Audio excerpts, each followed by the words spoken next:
Have you ever wondered why you tend to eat a lot when you're sad or when you're unhappy? Yes, that is what we're talking about today, emotional eating. So, what is emotional eating? Emotional eating refers to the tendency to overeat in response to negative emotions. Eating is used as a way to suppress or soothe one's feelings such as stress, anger, fear, sadness, or boredom. Basically, this is a pattern of taking in food in response to emotional triggers rather than physical hunger. People may turn to food for comfort, stress relief, or boredom, or even cope with negative emotions. It is important that we recognize and address emotional eating, as it is important for our overall well-being and in weight management as well. So, what is the science behind this?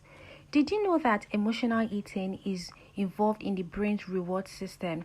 The neurotransmitter like dopamine. Yes, I said it, dopamine. You know the good feeling you get when you get that text from your crush? Yes, dopamine. Consuming foods that are high in sugar and fat can stimulate the release of dopamine, which creates a pleasurable sensation. Over time, this can lead to a reinforcing cycle. That is, the brain now associates eating certain foods, especially foods that are dense in calories, with positive emotions, and this can lead to a cycle that never ends. That is why it's important that we recognize it now and address it now. Also, when you're going through a stressful time, your body responds to stress by releasing a stress hormone, which is called cortisol. Once cortisol is released, this can influence your food preferences. That is why when you're stressed or when you're sad, you crave the biscuit, you crave the cake, and not celery juice or carrot. Stress can also affect the prefrontal cortex, a brain region that is involved in decision making and impulse control. Basically, what I'm trying to say is that when you're stressed, you're more likely to make poor choices when it comes to eating healthy foods. Now that we know what emotional eating is and we know the science behind it, why is it not a good idea to engage in emotional eating? It causes weight management challenges. Regular emotional eating can contribute to difficulties in maintaining weight or even losing weight to begin with, because you're consuming more calories than your body needs. And you're making a habit of eating caloric dense foods when you're sad or when you're unhappy. So you're more likely to do it every day or every other day, depending on how your mood is. It is not sustainable in the long run. Secondly, health risks. Consistent emotional eating, especially when it's accompanied by poor food choices, can contribute to health issues like obesity, diabetes, or even heart disease. Also, you're making unhealthy food choices. Emotional eating involves choosing foods that are high in calories, sugar, and fat. So that means that they are low in nutritional value, and this can contribute to an unhealthy diet and weight gain. Also, there is negative emotional cycle. Using food to cope with emotions creates a cycle where negative emotions trigger unhealthy eating habits, and in turn you feel guilty or regret. This even further makes you feel sad or makes you feel more annoyed with yourself. You might be thinking that, oh, you engage in emotional eating a lot. It's okay. At least now you know, so far you can recognize it and do something about it. That is the most important thing right there. And in my opinion, I believe that we have all engaged in emotional eating. And it is just something that you have to be aware of, recognize it, and do something about it. And most importantly, please don't make it a lifestyle. Don't make it a habit. Don't make it a cycle that never ends.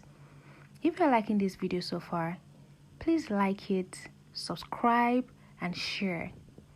Now we're going to be discussing strategies that can help us to reduce emotional eating. Identify triggers. Pay attention to situations, emotions, or events that trigger your desire to eat. Identifying these triggers is the first step to addressing emotional eating. Is it that you tend to emotionally eat when you're stressed at work? So what you're going to do is you're going to make sure that you don't get to a 10 on the stress level. Let's say when you're on a 7, you recognize it and you be like, okay, I have to step out, I have to get a breather or something. Basically recognize it. Is it that toxic friend that is making you emotionally eat? Recognize the cause so that you can address it particularly. Also, it might be helpful to keep a food journal. Recognize your food intake along with your emotions. This can help you identify patterns and understand the connection between your emotions and eating habits. Find alternative coping mechanisms. Develop alternative ways to cope with your emotions instead of turning to food. This might include activities like walking, journaling, meditating, talking to a friend, doing yoga. Practice mindful eating. Focus on the present moment while you are eating. Pay attention to the taste, the texture, and the satisfaction of food. Avoid distractions like watching TV or scrolling through TikTok or YouTube when you're eating, so that you can fully be in the present moment and enjoy the food and get full quicker. Create a support system. Share your feelings with friends, family, or support group. Having a support system can provide you comfort and alternative ways and perspectives during challenging times. Keep nutritious snacks available. Stock your house with healthy snack options. Take to the office healthy snack options. When the urge to eat strikes, having a nutritious food or having a nutritious snack available can help you make better choices. That is, you're not craving the caloric-rich foods, or you have easy access to the healthy snacks. Learn to differentiate between hunger and emotions. Physical hunger is more slow and gradual, while emotional hunger is sudden or abrupt. In physical hunger, your desire varies and is not particular to a certain class of food. In emotional hunger, the desire is specific to certain foods. Physical hunger, satisfied by the cues of fullness. In emotional hunger, you are not satisfied and you continue to eat. In physical hunger, there is necessity and intentional eating, while in emotional hunger, there is feelings of guilt after eating. Your emotions are involved. And in physical hunger, you are more likely to be patient, while in emotional hunger, you are more likely to be impulsive. It's important that before reaching for food, you ask yourself if you are physically hungry or emotionally triggered. If it's emotional, try addressing it. Try addressing the underlying cause first.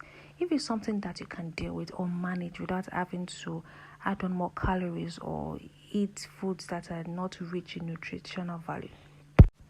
Seek professional help.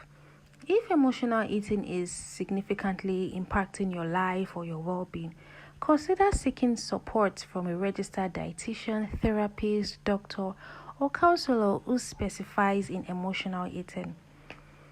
Thank you for watching my video, and if you like it, please don't forget to like the video and subscribe if you haven't subscribed.